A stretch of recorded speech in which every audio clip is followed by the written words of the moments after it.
There is a bowling crisis in the United States. Not as many people bowl as they used to.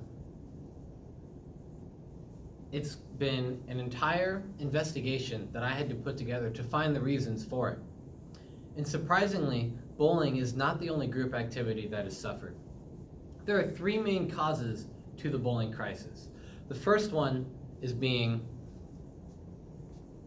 the political unrest in America during the Vietnam War, causing people to not want to participate in group activity.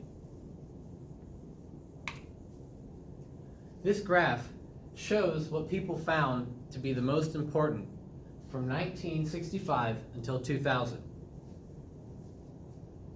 There's one line that's completely separate from the rest of them, and it's the line of considering to be financially stable to be the most important thing.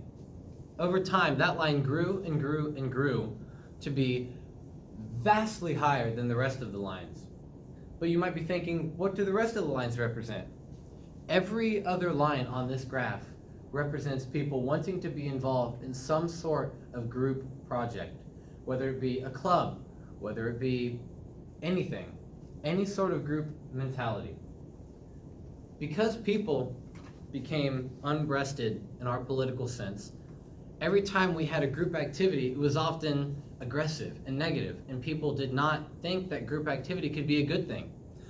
We took everything good about groupthink and completely threw it out the door and only left what was bad. And this graph, this just shows how many people are involved in different groups. You have churches, you have clubs, you have political parties, and you also have the highest one in just being involved in a group in general. Every single one fell. There's absolutely no need for this. People have become less and less involved with groups because people are believing that more and more groups is causing more and more negative groupthink. For example, this graph compares the amount of people working on a community project versus the amount of people giving the middle finger to fellow drivers. As you can see, giving the middle finger became quite popular, and working on community projects became less popular. This negative groupthink is the first cause of the bowling crisis. The second cause of the bowling crisis is our socioeconomic status. The United States suffered 6 devastating recessions back to back to back to back. We didn't know what to do for money. It became too expensive to have hobbies. Golfing took a hit. Bowling took a hit. Any sort of hobby or group took a hit. You wanted to be in a club that had a fee, you couldn't do it. 6 recessions, all back to back, caused too much of a financial strain for hobbies to be a priority. This graph shows you the amount of people working for financial reasons versus working to supply their own reasons. Working for financial reasons became extremely, extremely important. More and more people, almost double the amount of people from 1975, are working for financial reasons rather than to pay for hobbies. The third cause of the bowling crisis is the improvement of technology, and specifically TV. The average American only has about 1 to 2 hours of free time if you take out their job and their sleep, assuming they sleep a healthy amount. It takes about 1 to 2 hours if you're involved in a group in one day. Not necessarily every single day, but 1 to 2 hours for a single day. But people started watching more and more TV and didn't have time to be involved in groups. This shows that the average household in the 1950s went from watching 4.5 hours of TV to the almost double of 8 hours. There was no time to go join a bowling league or any group in general because they were too busy watching TV.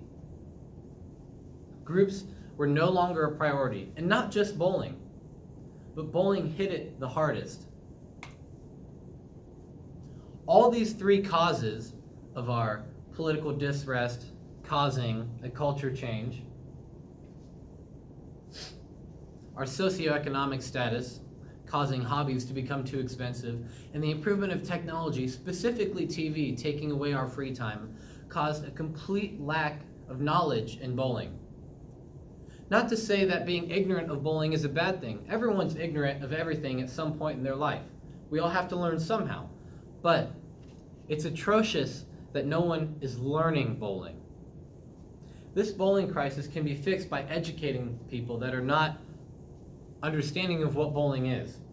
My dad loves bowling. He was taught as a very young child by my grandfather how to bowl. My uncle was taught by my grandfather. My mom was taught by her father. This whole generation teaching the next generation how to bowl is what kept bowling alive. But it stopped. What we need to do is teach people the importance of bowling and how to do it properly. If you don't do something properly, you won't find it fun. And finding something fun is the most important part of getting involved. The Professional Bowling Association knows this because they've officially named their professional bowling season tour the Go Bowling Tour, because they know people just aren't going in bowling. People aren't being involved in bowling leagues. People aren't bowling for fun.